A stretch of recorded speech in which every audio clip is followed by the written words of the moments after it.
Assalamualaikum warahmatullahi wabarakatuh. Selamat siang, salam sejahtera untuk kita semua. Salam rahayu, salam untuk saudaraku semua yang ada di dalam maupun yang di luar negeri. Semoga berbahagia.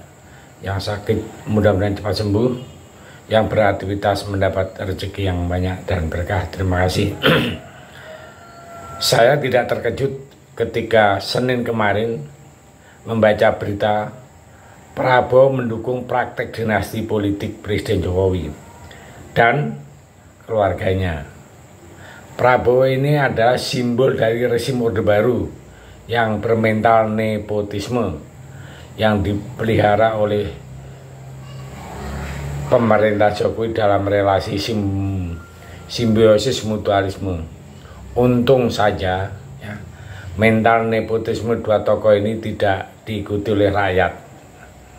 Senin kemarin juga Kompas melansir survei bahwa sebanyak 60 lebih ya, 60 berapa persen responden mengatakan majunya Gibran sebagai capres adalah bentuk politik dinasti, dan hampir 64% responden ya, itu ya tidak menyukai dinasti politik ya.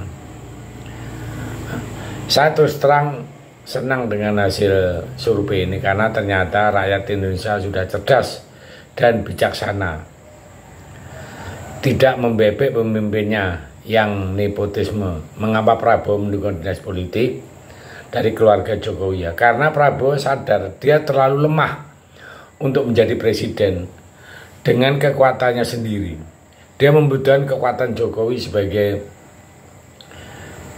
presiden untuk mewujudkan ambisi. Kasarnya Prabowo itu memperalat keluarga Jokowi untuk mewujudkan ambisinya menjadi presiden. Dinasti politik sebenarnya lebih dikenal pada sistem kerajaan. Jadi raja itu mewariskan kekuasaan kepada anaknya. Sistem demokrasi tidak mengenal dinasti karena pejabat dipilih melalui pemilihan umum. Namun sering ditemukan praktek dinasti politik di era demokrasi. Regenerasi kepemimpinan dilakukan berdasarkan garis keturunan melalui jalur politik prosedural demokratis dan lazim disebut sebagai neopatrimonial. Apakah ini salah satu dinasti politik di zaman baru? Jika terjadi ya, penyalahgunaan kekuasaan oleh pejabat publik sehingga meloloskan anggota keluarga yang menjadi pejabat, kasus Gibran ya menjadi calon wakil presiden adalah contoh nyata dari kolusi dan nepotisme yang dipraktikkan Presiden Jokowi dan iparnya Anwar Usman. Jadi saya dan beberapa teman-teman kan bukan tidak sepakat untuk Gibran maju, tidak begitu maksudnya. Sebagai anak presiden ya punya hak sesama. Yang kami persoalkan adalah praktek menghalalkan dengan segala cara, menabrak aturan hukum Mahkamah Konstitusi yang mestinya menjadi benteng terakhir reformasi hukum, harus ditundukkan oleh nafsu yang berkuasa dari keluarga Presiden Jokowi. Mengapa Jokowi mau berkongsi dengan Prabowo dalam melanggengkan dinasti politiknya? Apakah hanya sekedar memuaskan keinginan keluarga Presiden Jokowi? Terus terang, berkuasa menurut informasi yang saya peroleh dari berbagai sumber, Presiden Jokowi itu pernah membahas wacana presiden 3 periode. Ini dengan beberapa kalangan. Seorang pengamat politik bahkan mengakui beberapa kali dia diajak berdiskusi soal Presiden Jokowi juga pernah menemui Ketua Umum PD Perjuangan Megawati Soekarnoputri dan menyampaikan wacana presiden 3 periode, namun ditolak mentah-mentah oleh Megawati. Bahkan Jokowi juga mengajukan wacana perpanjangan masa jabatan presiden dan penundaan pemilu, namun lagi-lagi Megawati menolak dengan alasan melanggar konstitusi. Saya menduga penolakan Megawati ini membuat Jokowi itu kecewa. Di masyarakat berkembang anggapan Jokowi tega mengkhianati Megawati dan PDI Perjuangan karena tersinggung, sakit hati karena sering dicap sebagai petugas partai.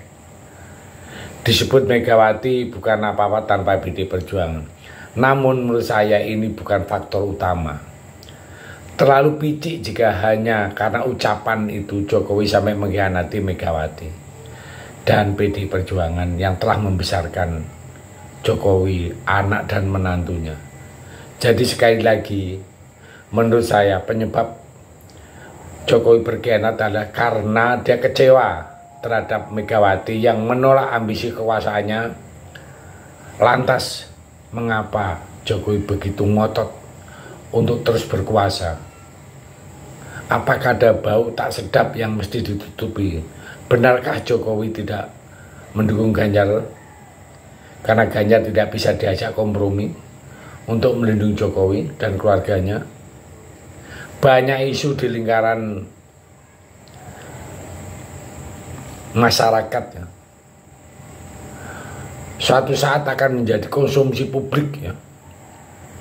Sikap ngototnya Jokowi untuk menjadi Gibran sebagai wakilnya Prabowo. Jadi kian hari kian membesar isu seperti ini. Kemungkinan pemilu curang, kekhawatiran ini juga sangat berdasar ya. Ini kekhawatiran masyarakat dan saya sendiri juga begitu. Karena sudah ada contoh di MA seperti itu, di MK seperti itu ya. Ini sangat bahaya sekali ya.